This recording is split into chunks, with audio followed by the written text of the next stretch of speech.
Praise the Lord. கர்த்தர் உங்களை ஆசீர்வதிப்பாராக. வாய்ஸ் ஆஃப் குட் ஷெப்பர்ட் மூலம் இந்த கால வேளையிலே தேவனுடைய வார்த்தை இப்படியாய் சொல்லுது. கலாத்தியர் 5ஆம் அதிகாரம் 22ஆம் வசனத்துல, அன்பு, சந்தோஷம், சமாதானம், நீடிய பொறுமை, தயவு, இப்படி 9 கனி இருக்குது. 4 கனிகளை நம்ம எடுத்தா 5வது கனி என்னது? தயவு. இந்த தயவு எங்க எப்படி கிடைக்கும் அப்படின்னு சொன்னா, தேவனை துதிக்கும்போது தய கிடைக்க பண்ணுவார். 2வது, அவரிடத்துல அன்பு கூறும்போது தய கிடைக்க பண்ணுவார். அப்படியா யாத்திராகமம் 11ஆம் அதிகாரம் 3ஆம் வசனத்துல, இஸ்ரவேல் ஜனங்களை பார்வோன் மன்னன் பயங்கரமா ஒடுக்கினார். ரொம்ப ரொம்ப ஒடுக்கினார். ஏன் ஒடுக்கினார்னா, நான் தேவனை துதிக்க போறேன் அப்படின்னு இஸ்ரவேல் ஜனங்க சொன்னாங்க. அதனால போகக்கூடாது, என்னதான் வணங்கணும், நான் சொல்றதை தான் கேட்கணும் அப்படி சொல்லிட்டு கடவுளுக்கு எதிரா எழும்பினார் பார்வோன் மன்னன். அதனால இஸ்ரவேல் ஜனங்க கர்த்தரை நல்லா துதிக்க துதிக்க துதிக்க ஆரம்பிச்சாங்க. துதிக்க ஆரம்பிச்ச பிறகு கர்த்தருடைய கண்களில் தயை கிடைக்க பண்ணியதுனால பார்வோன் நிருதி கடினப்பட்டது நிமித்தம் 10 வாதிகளை கர்த்தர் வச்சார். அந்த 10வது வாதில தலைச்சன் பெண்ல சங்காரமானது.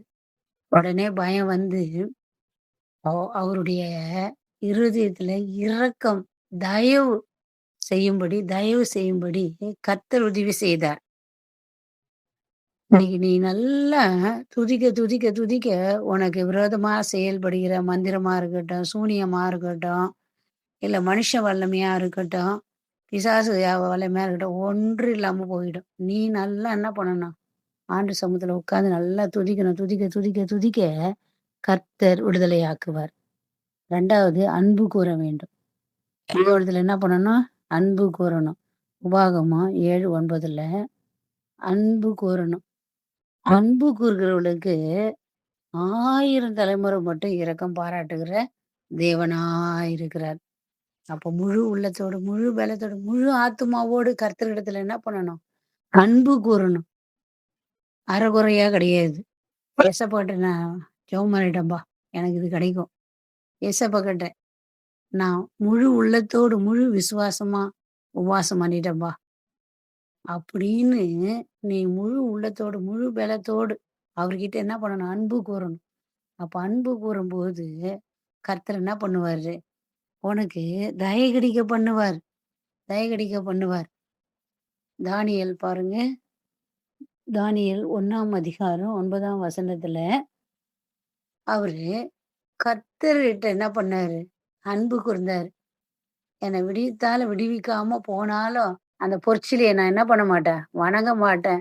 ஒரு ஒரு அன்பு கர்த்தர் மேல இருந்துச்சு. அவர் அந்த நேபுகாத்நேச்சார வணங்கலைன்னா தலை சிரைக்கப்பட்டு போயிடும். தலை சேதம் பண்ணப்பட்டுடுவாங்க.